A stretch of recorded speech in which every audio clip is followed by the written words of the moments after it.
Network ও network marketing কি এবং এটা কিভাবে কাজ করে।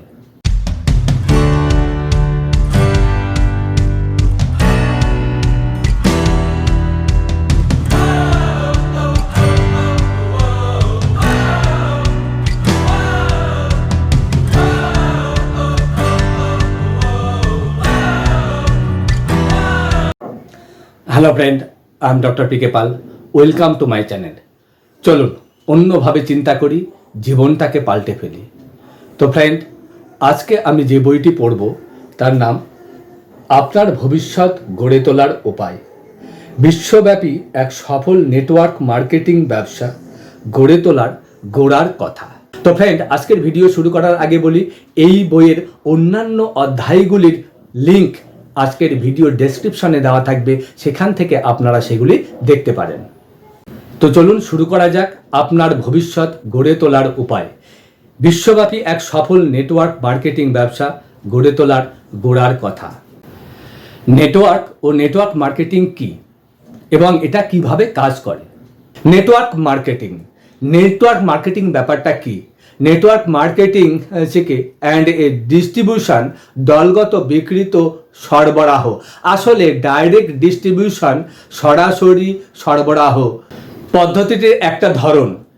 ক্রেতাদের কাছে পণ্য সরবরাহ করার একটা ভিন্নতর পদ্ধতির নাম হচ্ছে ডাইরেক্ট ডিস্ট্রিবিউটার। অর্থাৎ জবার, রিটেলার, স্টকিজ প্রভৃতি নানা হাত ধরে ক্রেতার কাছে পণ্য সরবরাহের যে চিরাচরিত পদ্ধতি, তার থেকে ডাইরেক্ট ডিস্ট্রিবিউশন সম্পূর্ণ আলাদা।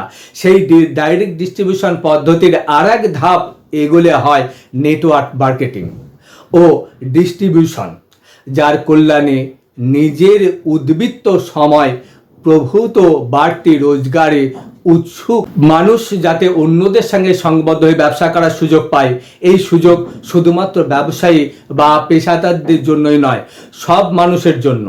ডাইরেক্ট সেলস ও নেটওয়ার্ক মার্কেটিং এর মধ্যে পার্থক্য কী?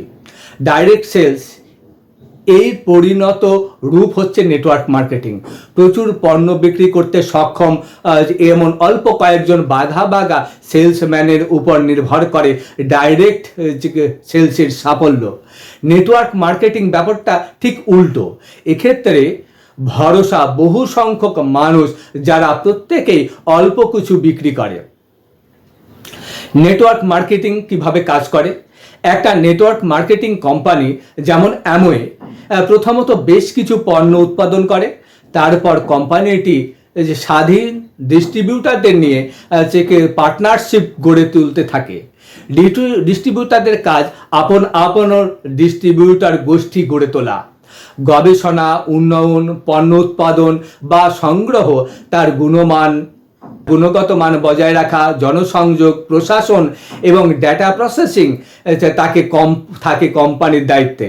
পণ্যগুলির বিক্রির দায়িত্ব থাকে স্বাধীন ডিস্ট্রিবিউটারদের। দলীয় ডিস্ট্রিবিউটারদের মাধ্যমে ক্রেতা সংগ্রহ করে পণ্যের বিষয়ে আগ্রহ জাগিয়ে বিক্রি বাড়িয়ে তারা একই সঙ্গে নিজের ব্যবসা ও কোম্পানির উন্নতি ঘটায়। কোম্পানি এই বিষয়ে সব রকম সাহায্য করে ও নামমাত্র দামে পণ্য সংক্রান্ত প্রয়োজনীয় কাগজপত্র যোগান দেয়। ডিস্ট্রিবিউটার বা ক্রেতার কাছে পণ্য পৌঁছে দেওয়ার দায়িত্ব কোম্পানির নিজের কাছে থাকে।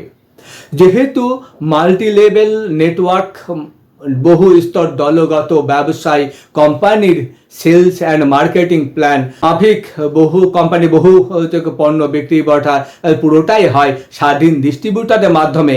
তাই মিডলম্যানদের থেকে দেয় বা বিজ্ঞাপন বাবদ মামুলি খরচগুলো পুরোটাই বেঁচে যায়, যার ফলে ডিস্ট্রিবিউটারদের ডিসকাউন্ট, বোনাস ও নানাবিধ আর্থিক সুযোগ সুবিধা দেওয়া সম্ভব হয়। So friend, thank you. আজকের ভিডিও এই পর্যন্তই।